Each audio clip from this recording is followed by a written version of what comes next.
Bem-vindos mais uma vez ao canal Fisicamente. Estamos aqui com mais um exercício do Consolidando Saberes, livro 4, frente A, capítulo 1 de corrente elétrica. Então já roda a vinheta, né? Tchananana, Fisicamente. Bom, vamos lá. Exercício 6, de um risquinho só, né? Então é para ser fácil. Universidade Estudo da Física Suprema da Bahia, ou Estadual de Feira de Santana. Seguinte, a figura apresenta a intensidade de corrente elétrica I, que percorre um fio em função do tempo. Então aqui a gente tem um clássico exercício de gráfico, né? Então a gente tem um gráfico aqui no eixo vertical, é corrente elétrica, dada em miliampere. No eixo horizontal é o tempo, dado em milissegundo. E aí mostra que você tinha uma corrente aí constante, né? E aí depois ela começou a perder intensidade, né? Então um gráfico de corrente variável. Nessas condições, é correto afirmar que a corrente média, vamos lá, grifar o que ele está perguntando, né? Quero saber a corrente média, circulando no circuito em um intervalo de tempo entre 0 e 6 milissegundos. E eu quero ainda em miliampere. E aí vai dar uma dessas alternativas, né? Então vamos para o clássico, o que você deveria saber. Então, nesse caso, primeiro você tem que lembrar como que se calcula a intensidade média de corrente elétrica, né, que a gente viu aí no vídeo passado, que é a intensidade de corrente média é a quantidade de carga que passa no intervalo de tempo. Não esquecer que essa quantidade de carga está em Coulomb e esse tempo está em segundo. Usando Coulomb e segundo, a nossa intensidade sai em ampere. Beleza. Além disso, a gente tem que lembrar uma outra maneira de calcular a carga. Porque até então a gente calculava a carga fazendo quantidade de carga é igual número de portadores em excesso, né? Vezes a carga elementar, que valia lá 1,6 vezes 10 a menos 19, né? Só que agora a gente não vai usar assim, né? A gente vai ver outra maneira de calcular a quantidade de carga, que é quando a gente tem um gráfico. Então aqui eu tenho um gráfico de uma corrente contínua, né? É uma corrente que não altera o sentido da corrente, pode ver que a corrente fica sempre aqui no lado positivo, só que é uma corrente variável, ela está variando com o tempo, né? E sempre que você tem gráficos, você pode usar o seguinte macete. Se as unidades do eixo X e do eixo Y se multiplicarem e derem uma outra grandeza, por exemplo, nesse caso, se a gente pegar corrente vezes tempo, né? Corrente vezes tempo, se a gente passar o tempo para cá multiplicando, vai dar carga, né? Então, quando a gente perceber isso, a gente pode falar aqui um gráfico de corrente por tempo. A área desse gráfico, que seria basicamente isso aqui, vai ser numericamente igual à quantidade de carga.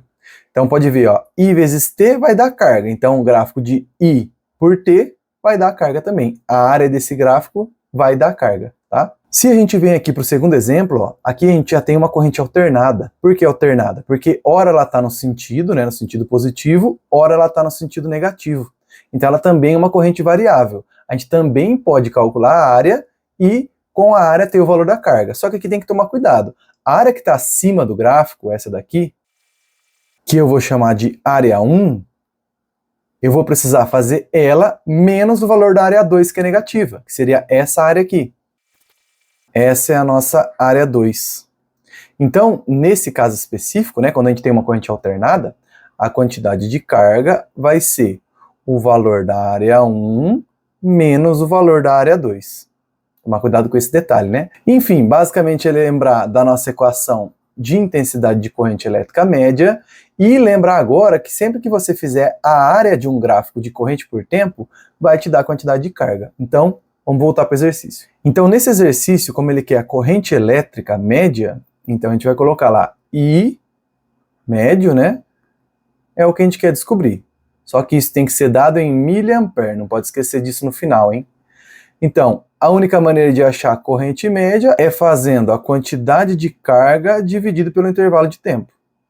E aí, quando a gente vai para o nosso enunciado, a gente vê que o tempo ele deu, né, a variação de tempo é de 6 segundos, mas a gente não tem a quantidade de carga. Então a gente tem o tempo, mas não tem a quantidade de carga.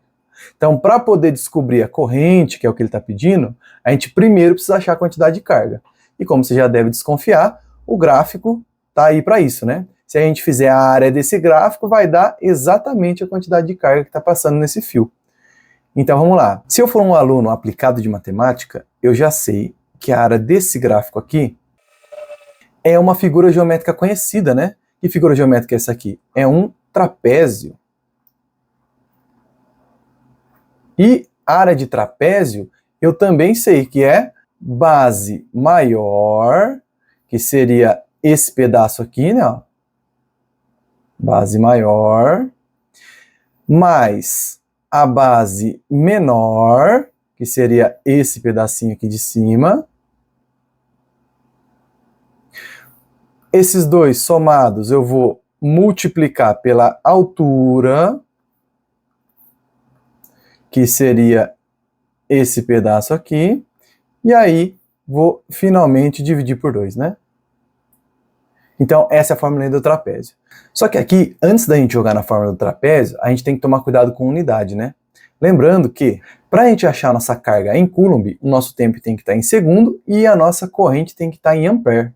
Se a gente voltar para o enunciado, o nosso tempo está em milissegundo e a nossa corrente está em miliampere. Então a gente primeiro tem que transformar isso para ampere e isso para segundo. Para quem não lembra, transformação, o mili equivale a 10 a menos 3. Se a gente dá uma olhada na tabela de prefixos de múltiplos e submúltiplos do termo internacional, a gente vai ver que o mili, ó, ele está aqui, ó, tá vendo? Então o mili, ele significa 10 a menos 3. Então eu posso substituir a letrinha M por 10 a menos 3 e eu já consigo transformar em segundo e em ampere. Então vai ficar assim, ó. A nossa base maior seria 6, mas tem que pôr o mili, né? Então ficaria 6 vezes 10 a menos 3.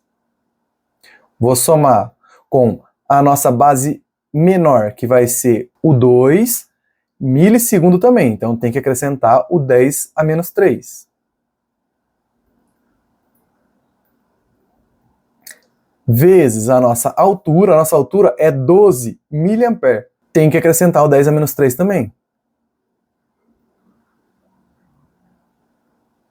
Tudo isso dividido por 2. A partir daqui é só matemática, né? Primeiro a gente vai somar esses dois caras aqui, ó. A gente tem 6 vezes 10 a menos 3.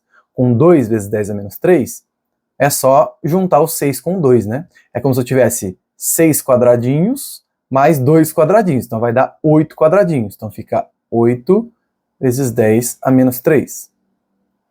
Vou multiplicar isso por 12 vezes 10 a menos 3 ainda.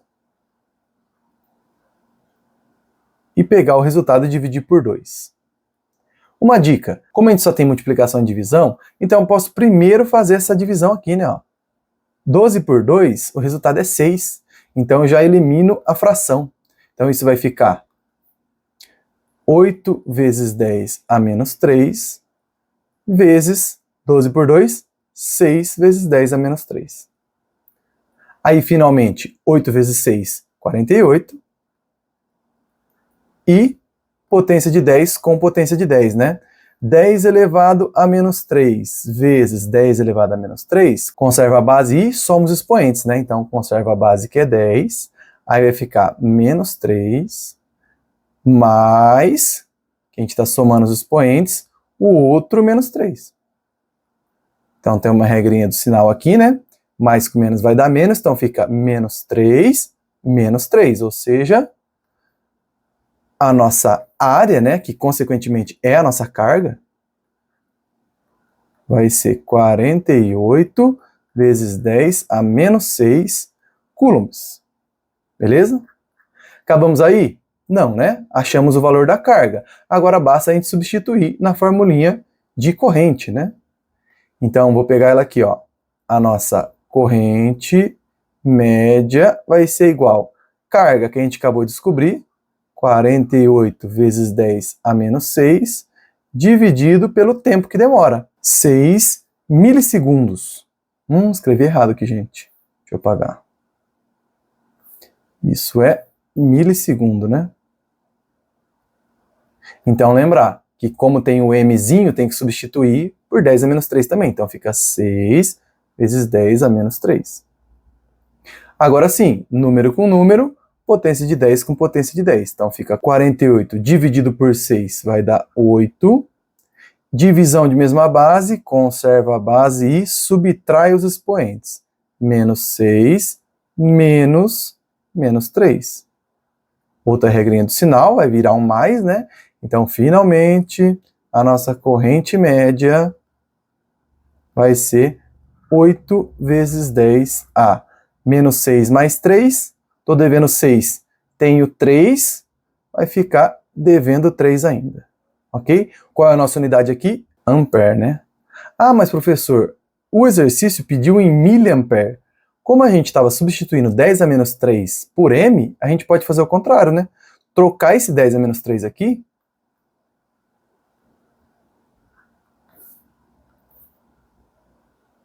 pelo m. E aí a gente vai ter 8 miliamperes. Fechando aí no gabarito a letra C.